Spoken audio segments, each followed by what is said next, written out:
So you're recording? Yep. All right, so here's your mic. You can either hold your microphone here or Let's hold it.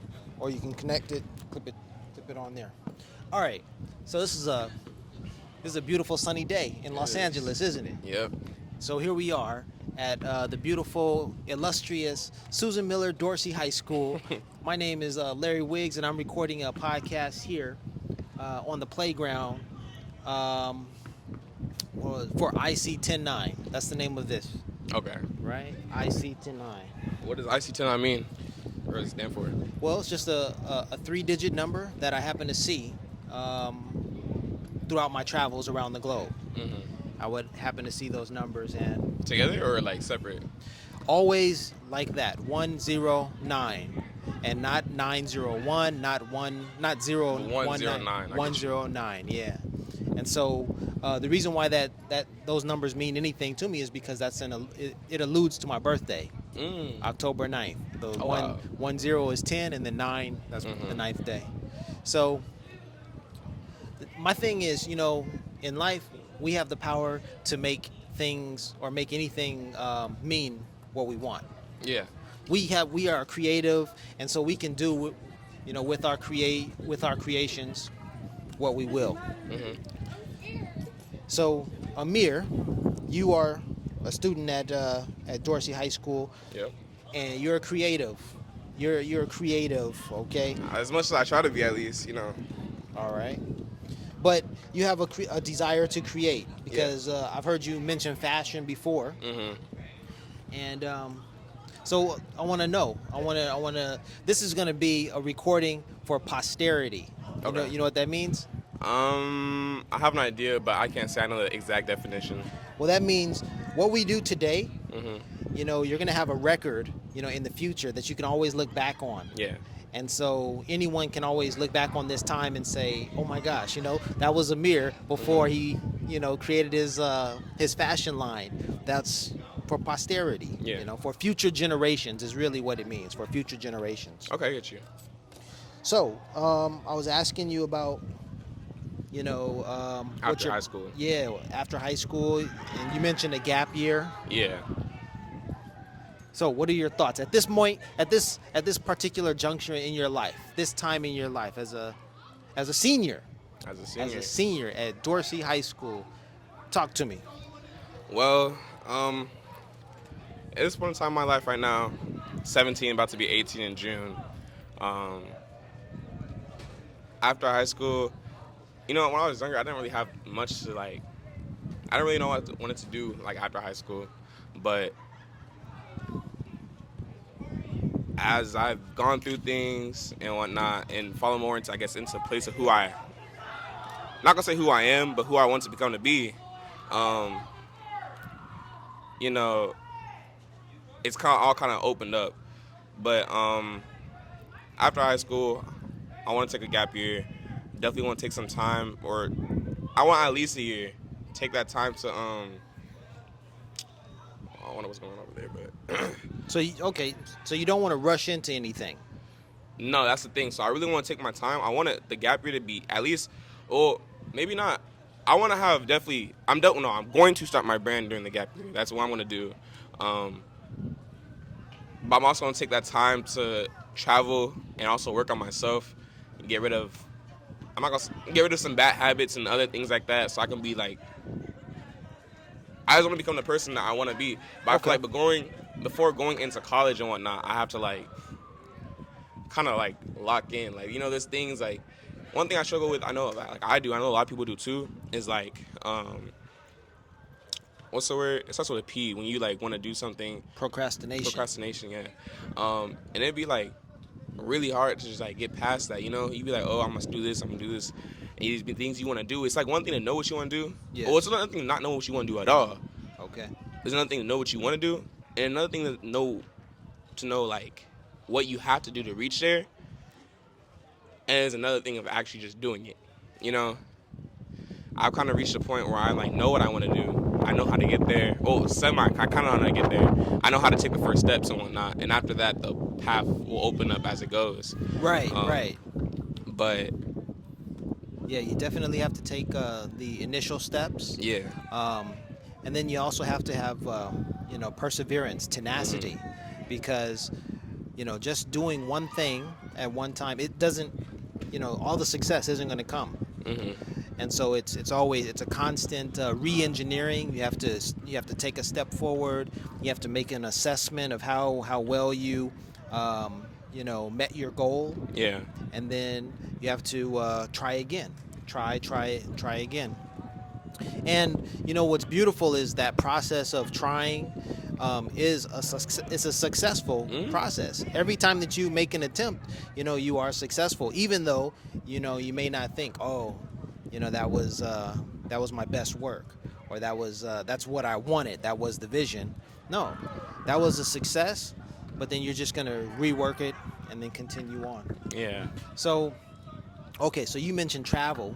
Yeah. You want to travel during your gap year. So Mm-hmm. talk to me about where you would like where you see yourself traveling. Well, hopefully, if everything goes according to plan, I should be going to uh,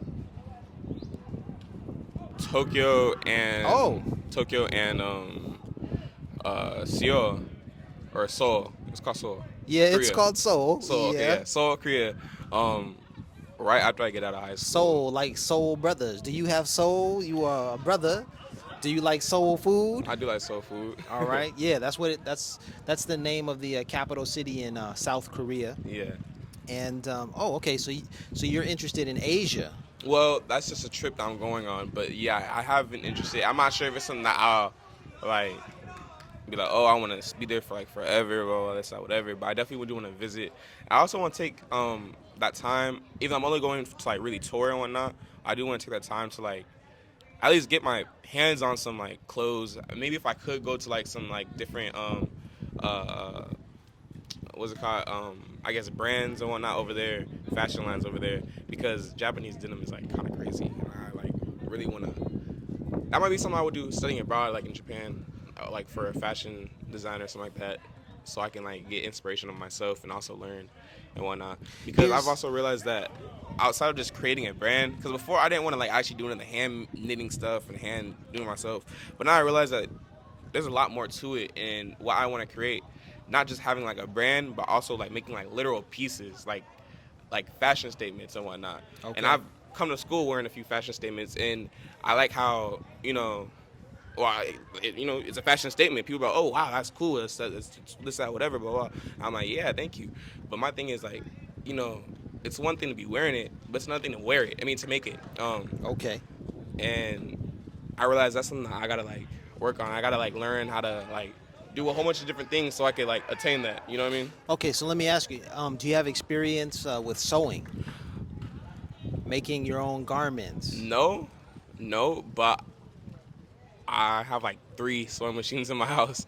I could, cause my mom sews, my sister sews, The reason why I and asked whatnot. that is, like, yeah, my mom had sewing machines as well, Mhm, and she was always telling me, to learn how to sew. And mhm, but when I was in high school and when I was thinking of as being a success was, business, and you always had to wear a suit, and you mhm, know, and my ideal was um, of a success was, just earning money, and maybe paying someone else to clothe me, to mhm, be a tailor or what have you. But the thing about it is, what my mom was telling me, and I think what maybe your mom is telling you as well, is mhm, that there's value, there's great value in the knowledge of sewing, mhm. because in your case, you want to design clothes, Yeah, so if you put some effort, perhaps during your gap year, yeah, definitely. to Well, that's learn. another point of the gap year. Not just like, well, I'm focusing on my brand, focusing on making money during that time too. But I'm also focusing on myself. 'Cause I know that like well, also like just taking like little skills. I feel like people like kind of forget and just go straight to college and all that stuff like that. I don't want to go straight to college without having something built up for myself then, because I'll really be like by myself then. I don't plan on really like being here or really trying to like rely on my parents any longer. Um, Okay. but it takes a lot of discipline to be that to do that, and that's why I'm taking the gap year to really discipline myself and start things up for me, I guess. Yeah. Okay. All right. Um, well, being in Los Angeles, you know, we all of us, we have access to, you know, like the fashion district, the garment district. You Yeah. know, they have so many places you can buy clothes or you can buy garments that have already pre-made, and that's something that I've done. I bought some you know, shirts and sweatshirts and put my logo on them, so I'm familiar with that. um, but you want to design, you want to fully design the I clothes. wouldn't be opposed to like taking something that someone's already made and like doing like just adding like a design on it for right now. But what I do want to do, I mean, because most of the times what people do in the first place is kind of take something that's already made, like take these jeans and add their things onto it, Yes. start sewing on top of it. Yes. Like one thing I really wanted to do, and I hadn't really seen, I think I might have seen it a few times before, but recently I just saw it because I went to the black swap meet, or The black swap meet. what's it called? The black flea market, the black flea market, The and they have a black whole, flea market. yeah, it's where Talk to me. Tell me about this. actually I bought some clothes from there. I'm gonna wear one of the pants. Actually, I didn't wear it then. Wait, No, I wait, didn't wear wait. it. My question is, what makes it the black flea market? Well, I think I'm not sure if it's started by black people, but you know, a whole Oh, bunch of black vendors and whatnot can go there, really? sell stuff and whatnot. It's not only for black people, but a lot of black people go there. You'll find a lot of like important people, or whoever decides to be there. But you can find some like pretty influential people sometimes. All right. So where is Um, this? It was right now. It's Lamert Park? no, it's near like Gage. Is that Central? I think it's called Central. You know the history of Central Avenue in Los I Angeles? don't. What is it? Well, it's a very black. It has a Oh, very yeah. black history. So we had the jazz, the history of like the jazz musicians. You know, jazz is a wholly black American Yeah. invention, right? Well, I know it. Well, didn't. Maybe I got that backwards. I was gonna say it wasn't like jazz. Didn't that derive from rock? But I might have it backwards. I think rock derived from jazz. Well, I'll say this. You know, all music has its origin in black culture in Africa, and you know, black American culture as well. Yeah. You know, because if you're talking about rock music, then you have to talk about Little Richard, Chuck Berry. If you're talking about, and you know, Jimi Hendrix as Yeah. well. But if you're, and then the blues, you have to talk about the blues before you're Blues, even, yeah. you know, before there's a hip hop, there was the blues. You know, there are connections that go back to these types of music, and it's all black. The person to listen to for the history is the brother Chuck D of Public Enemy. I've heard of him. Yeah. So, you know, he shares his knowledge, you know, freely. But we were talking about The black flea market. Central, yeah, Central Yeah. Avenue, where the black flea market could be located. But Central Avenue, so that was where a lot of jazz clubs were located. You know, Biddy Mason, who was the what was she? She was one of the very first. Oh, I've heard of her. She was maybe one of the first multi-millionaires in Los Angeles, a black woman, and she owned property all along Central Avenue. So, you know, even if you go to Central Avenue today, then you can learn about the history and the culture of black Los Angeles, because that was a very important street for us, you know, like Crenshaw is today. Yeah. Crenshaw, when you think of Crenshaw, you think a lot about black culture, but at that time, Central Avenue was the location. So, all right, so you said the black flea market, it may be somewhere near there? You know what? In a it's in a place at a place called the Beehive. I'm not sure if that's Central The Avenue. Beehive. But the Okay. Beehive is All right. yeah. Well, I'll have to do some research and check that out, and we'll. You gave me some information. You put me up on game. So, all right. So what else? Oh yeah. Actually, how did I get to the black flea market? Well, I don't remember, but I guess going on with the gap year, after the gap year, hopefully during that time, my goal is to at least start my brand and whatnot and start putting stuff out. Honestly, that's just a soft goal. That's like gonna happen no matter what. I have to do it during that time. That's something that I'm setting for myself. But a real goal, I guess, would be to start making like money off of it for real. I mean, that's gonna happen. I also want to start modeling Um, Whoa, I whoa, want to whoa! start doing that beforehand. All right. So you have a lot of lofty, you have a lot of goals. A lot I of. have you have a lot of goals, but it's about how to get there. I Okay. mean, especially for the brand, because I have a whole story I want to go with it. Because I'm thinking about actually about having two brands. And I'll make the other one maybe afterwards, because the clothes that I'll be making for like one of them wouldn't really fit like the, I guess, aesthetic for the other one Okay. that I want to have. One's gonna be more street clothing. One's gonna be more kind of like, mm, well, I want them both to be kind of like a little. I just want them to be different, I guess you could say. It's kind of hard to make stuff that's different these days because everyone's kind of done a lot of things. Um, Well, no, I think the lesson that I've learned is, you just have to focus in on yourself or on your vision, and you have to focus in. I think it was Nipsey, who brought it to my attention. He said, you have to focus on what makes you yeah. unique. Focus on what makes you unique. So, everyone could be doing whatever they're doing, but you've got to focus on what makes you who you are, and makes your brand, what it is and what it stands out. All right. Now I'm glad you mentioned Japan and Oh yeah. Korea, because I lived in Korea Oh yeah. and I've been to Japan a number of times. And actually today I was watching a video about a young woman who's lived in Japan for about 8 years, and she was talking about her experience as a black woman in Japan. And the beautiful thing about her video is that, she talked about how the Japanese didn't didn't make her feel unwelcome in their country. You know, so many times, here in America, we listen to the news and we have these ideals about other people, about them being racist, about there being discrimination and things happening, and so she was able to report that none of that was her experience in Japan. She was just, and this woman literally walked the streets of Japan for like 5 hours, and she was like, "Do you notice the people staring at me?" And for the most part, no one was staring at her, and everyone who saw her had something positive to say. "Oh, you're beautiful. You look so cute." She was wearing traditional Japanese, clothing in the video. So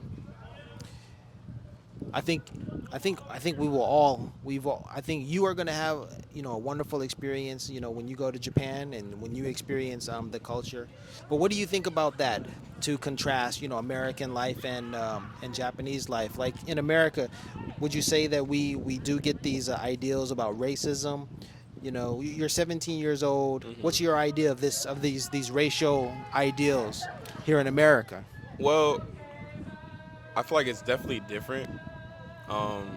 One thing I have heard is that like in other places, at least younger, I don't really hear too much anymore, but you'll hear like in other places, be like, oh, it might not be as bad, but there still is racism in other places, like in Asia and whatnot, this, that, whatever.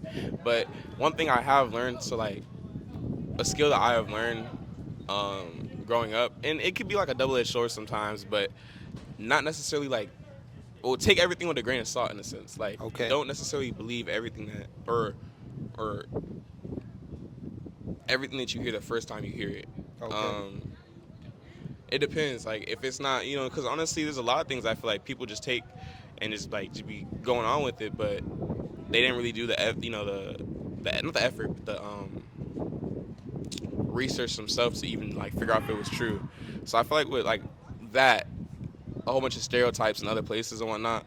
Um, I feel like I just have to experience it for myself to see some. Now I have been to France and whatnot, and I will say that the French are a little rude. Oh, so you had an experience with the French. Yeah. Okay, okay.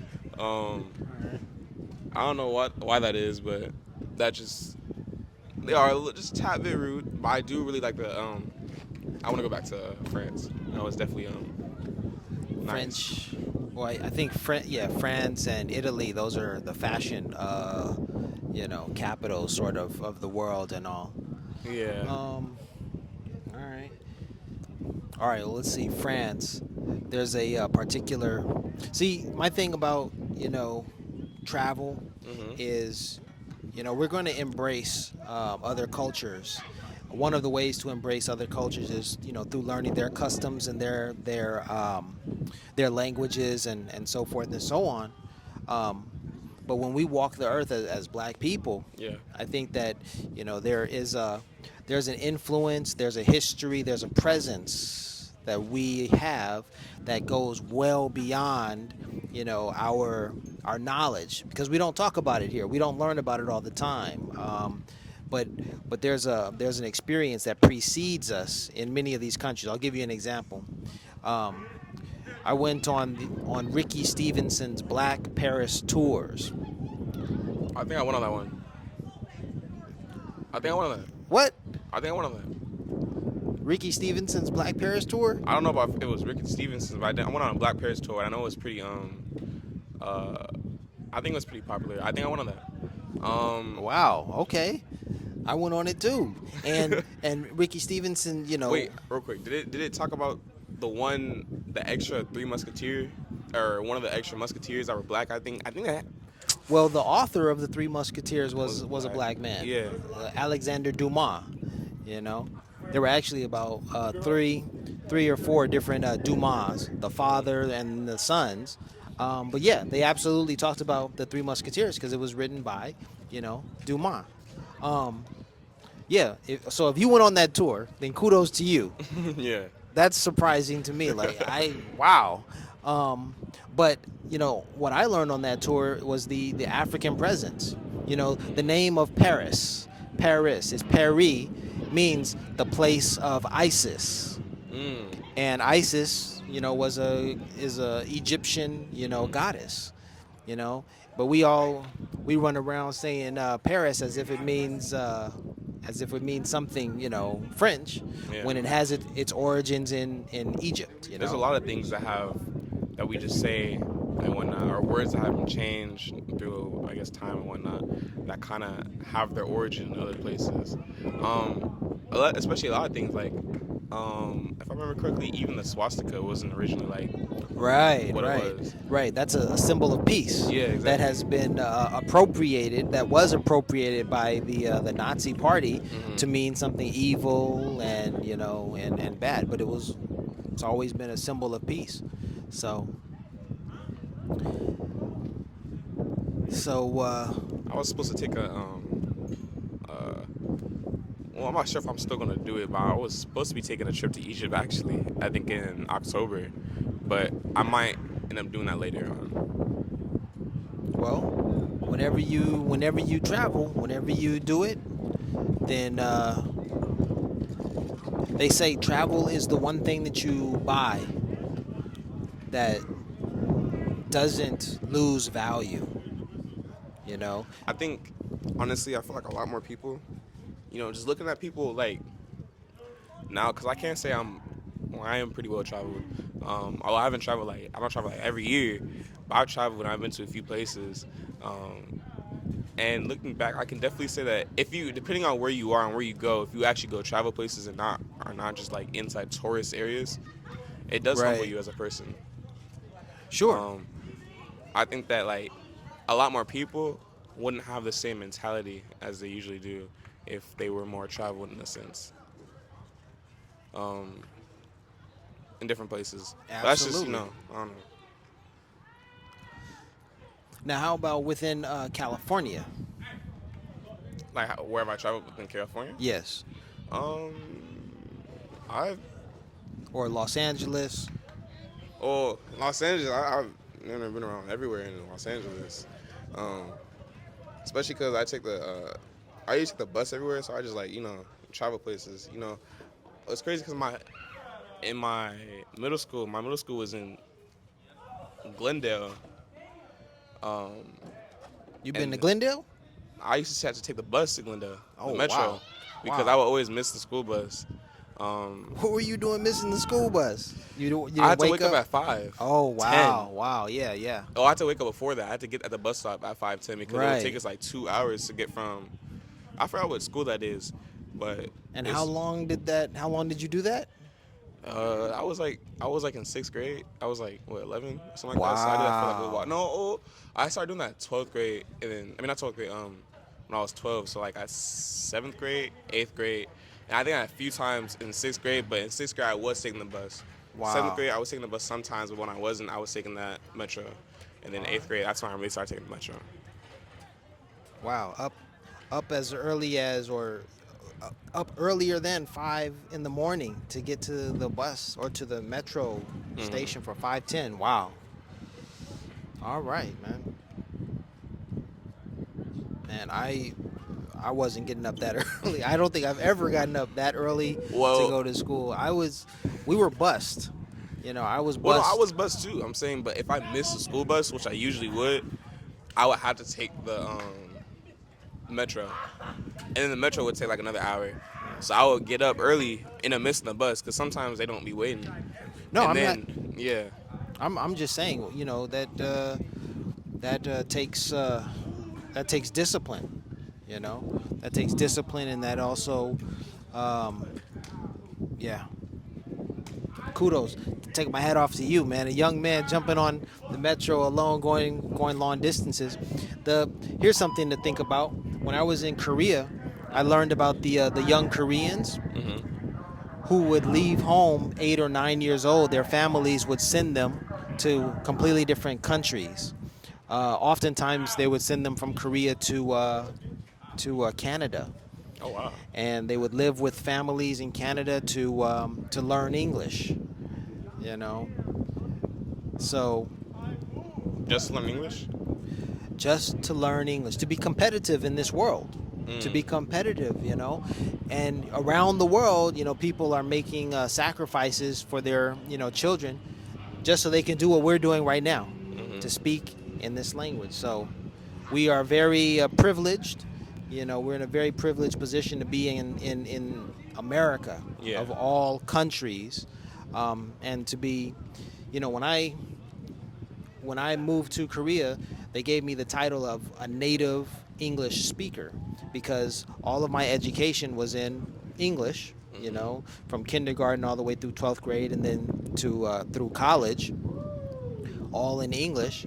There's no other way to define me than to say I'm a native English speaker, you know.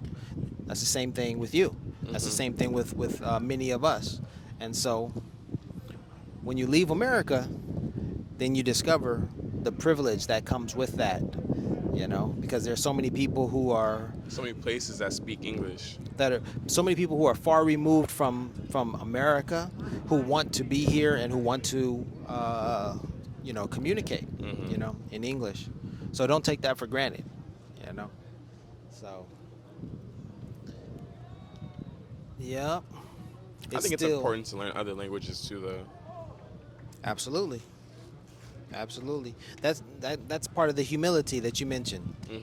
Becoming, when you travel, there's a level of humility, through learning about, other people's history, but then also with languages, you have to be humble enough to learn someone's language because that will bring you closer to their culture, their history, and closer to them, you know. But you know what? Some people are like, I'm American. English is all that I need. I'll go to these other countries, do whatever I want. I don't care about their language. I don't care about their history, their culture. They're beneath me. I'm from America, the best, country in the world. And those ignorant people, they stay in America, and that's that. They just stay in America. So, but that humility, being humble, will take you a long way. A very long way. People will embrace you, you know, and people will enrich your life, you know, when they do that. So share and share alike. So it's still a sunny day in Los Angeles at Susan Miller Dorsey High School. I'm talking here with Amir. Anything Oh, anything you want to add? mm, not really.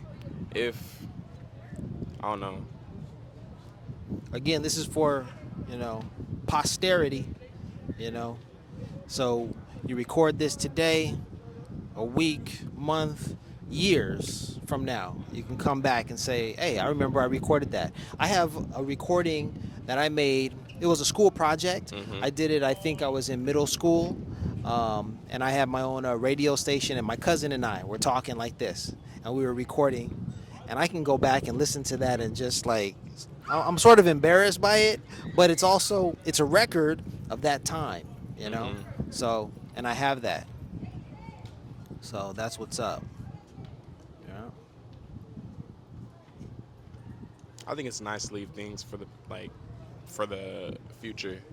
Um, oh yeah, leave things in the past for the future. Or I don't think I said that right, but like you said, for prosperity, posterity, Yes. posterity. Um, looking back on this, like I probably will look back on this, um, and when I do, I hope everything that I said in this call or this, podcast, I have achieved and more. And what I'm thinking, everything I've been thinking, every all my goals for this time, I hope that they have been achieved. If not, I hope I'm at a higher stage in that then. Um, I mean, we have so many. There's so many successful people hmm right here, who have come through Los Angeles, who have come through Dorsey High School, hmm you know. So, why not? Why can't you be just like them or one of them? Or why is it, you know, what do I want to say? Why not include yourself in that group? You know? I'm gonna be included in that group. That's what I'm talking about. Just like that. All right. So this has been a IC 109 podcast, rapping with Amir on this beautiful sunny day in the city of Los Angeles. Peace and blessings. Peace out.